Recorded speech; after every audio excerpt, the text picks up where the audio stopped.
आज हम पढ़ेंगे हिंदी की पाठ्यपुस्तक अंतराल कक्षा 11 से पाठ 1 अंडे के छिलके।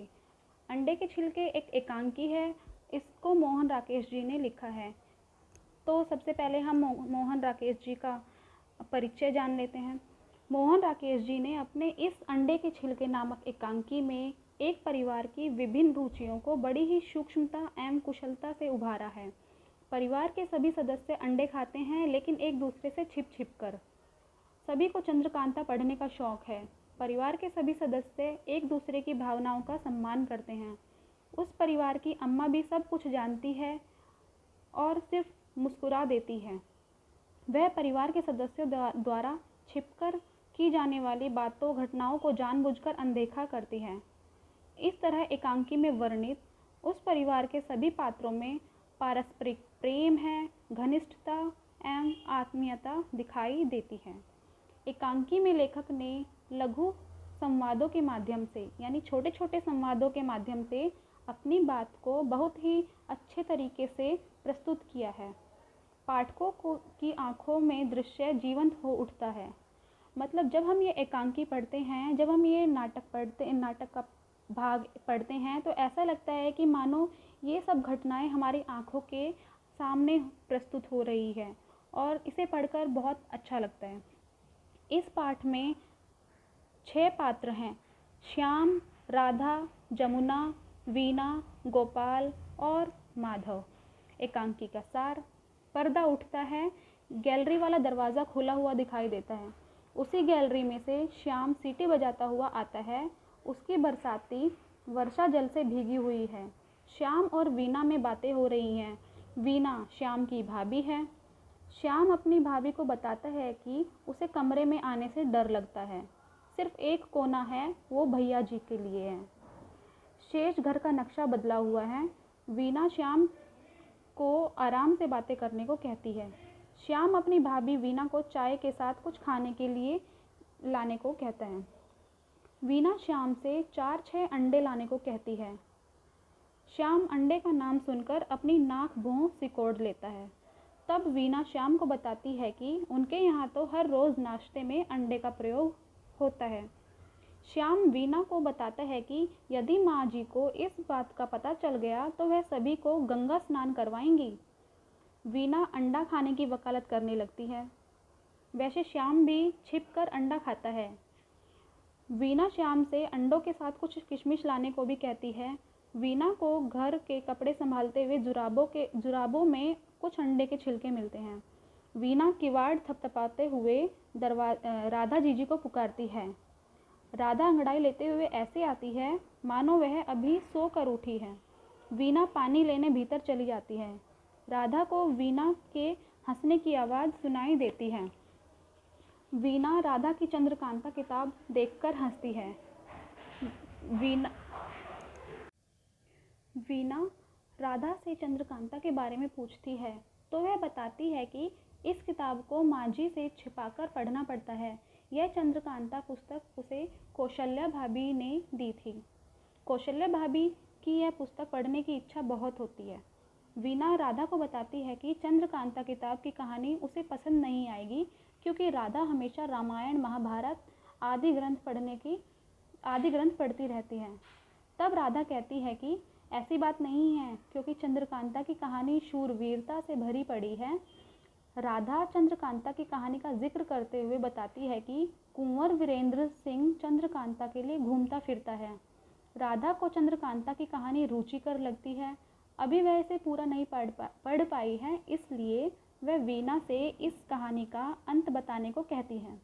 तब वीणा कहती है कि कहानी का अंत बताने के बाद उसमें पढ़ने के लिए कुछ शेष ना रहेगा। वीणा केतली को स्टोव पर रखकर चाय बनाने के लिए स्विच ऑन कर देती है। तभी बाहर से गोपाल वहां पहुंचता है। गोपाल चाय बनती देखकर बहुत खुश हो जाता है, तो वीणा उसे बताती है कि यह चाय श्याम के लिए बनी है। गोपाल अपनी भाभी राधा की प्रशंसा करते हुए कहता है कि भाभी तो हमेशा रामायण महाभारत पढ़ती रहती है। वह वीणा पर कटाक्ष भरे शब्दों में कहता है कि उसे संज एंड लवर्स पढ़ना पसंद है। गोपाल सिगरेट निकालकर पीता है। गोपाल वीणा और राधा के सामने सिगरेट पीता है। जो गोपाल है वो वीणा और राधा दोनों के सामने सिगरेट पीता है, परंतु राधा ने अपने पति को यह बात कभी नहीं बताई। तभी श्याम वहाँ अंडे लेकर पहुँचता है।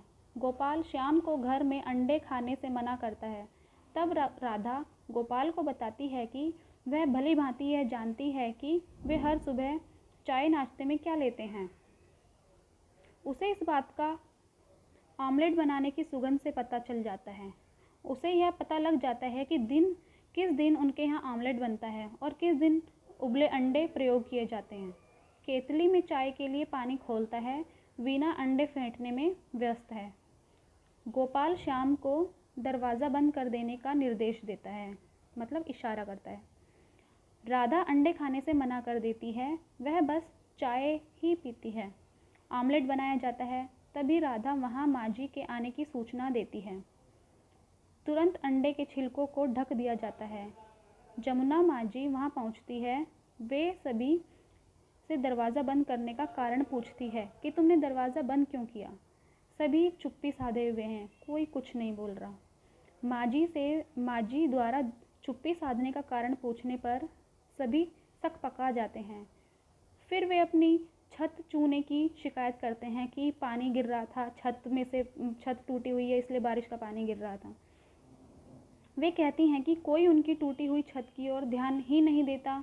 कोने में खड़े गोपाल से वे वहाँ खड़े होने की वजह पूछती हैं। तभी वीणा बहाना बनाते हुए माजी को बताती हैं कि उसका हाथ जल जाने से घबरा गए हैं। माँ हाथ जलने की वजह पूछती है।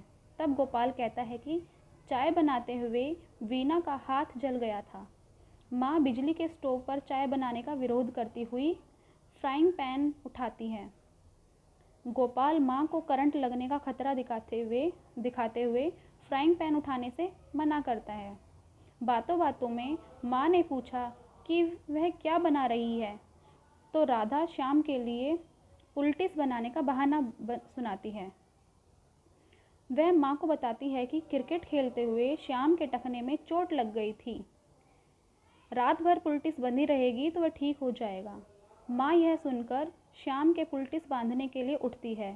गोपाल माँ को ऐसा करने से रोकता है और वह घर उजाड़ने का उलाहना देते हुए सभी को डांटती है।